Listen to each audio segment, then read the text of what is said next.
Hello, and welcome everyone to a new video on your channel, Mr. Tech Tips. Before watching the video, don't forget to subscribe to our channel and don't forget also to like this video. In today's video, I will show you how to activate personal hotspot on iPhone with iOS 26.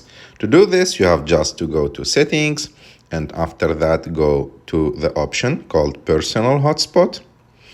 And after that, as you can see, you normally find it deactivated.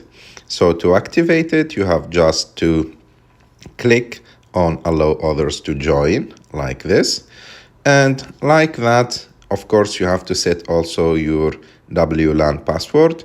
And after that, you can share easily your internet with your friends or with anyone that you want.